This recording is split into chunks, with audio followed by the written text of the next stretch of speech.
कार्तिक मास के कृष्ण पक्ष की रमा एकादशी अथवा रंभा एकादशी। भगवान श्री कृष्ण बोले, हे दुष्टर, कार्तिक मास के कृष्ण पक्ष की एकादशी का नाम रमा है। इसके महात्म्य की कथा ऐसे है। एक मुचकुंद नामक राजा सत्यवादी और विष्णु जी का भक्त था। उसकी कन्या का नाम चंद्रभागा था। उसका विवाह राजकुमार शोभन के साथ किया गया। शोभन का शरीर निर्बल था, श्रद्धा उसकी पूर्ण थी, शक्तिशाली थी। एक दिन शोभन ससुराल में था और रमा एकादशी आ गई। मुचकुंद राजा ने ढिढोरा पिटवा दिया, आज सब प्रजा का उपवास करना होगा। हाथी, घोड़े, ऊंट इत्यादि पशुओं को भी अन्न मत देना। राजकुमार शोभन मुनादी सुनाकर पत्नी के पास गया और कहने लगा, मैंने उपवास किया तो अवश्य मर जाऊंगा, कहिए क्या किया जाए। जब पत्नी बोली, यदि उपवास की शक्ति नहीं हो तो यहाँ से किसी दूसरे स्थान में चले जाइए। शोभन ने उत्तर दिया, यह बात निश्चित है कि मेरे शरीर में उपवास की शक्ति नहीं है, परंतु श्रद्धा भक्ति मेरे मन में पूर्ण है। वह शिक्षा दे रही है, चाहे शरीर छूट जाए, व्रत को न तोड़ूंगा। अतः उसने रमा एकादशी का व्रत किया।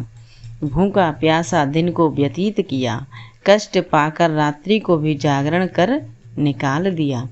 प्रातः होने से प्रथम प्राण त्याग दिए। व्रत के प्रभाव से उसे इंद्राचल पर्वत पर रत्न जटित उत्तम नगर प्राप्त हुआ। यहाँ इंद्र के समान आनंद लेने लगा। गंधर्व और अप्सरा उसकी स्तुति किया करते थे। एक समय मुचकुंद नगर का रहने वाला एक ब्राह्मण सोम शर्मा नाम का तीर्थ करने को घर से निकला। घूमता घूमता उसी नगर में पहुंचा जहां राजा मुचकुंद का दामाद स्वर्ग भोग रहा था। उससे जाकर पूछा कि किस प्रकार से यह उत्तम नगर आपको प्राप्त हुआ है, कौन से पुण्य का फल प्रकट हुआ है। शोभन ने उत्तर दिया, यह सब प्रभाव रंभा एकादशी का है। मेरे जन्मों के अनंत पाप नष्ट हो गए और यह अनुपम नगर प्राप्त हुआ है। परंतु यह नगर अध्रुव है। ध्रुव बनाने की शक्ति एक मेरी पत्नी में ही है, अतः उसे शुभ संदेश अवश्य देना। ब्राह्मण ने घर आकर चंद्रभागा से सब समाचार कहा और उसे मंदराचल पर्वत पर मुनि वामदेव के आश्रम में ले गए। मुनि ने चंद्रभागा के मंत्रों द्वारा अभिषेक किया।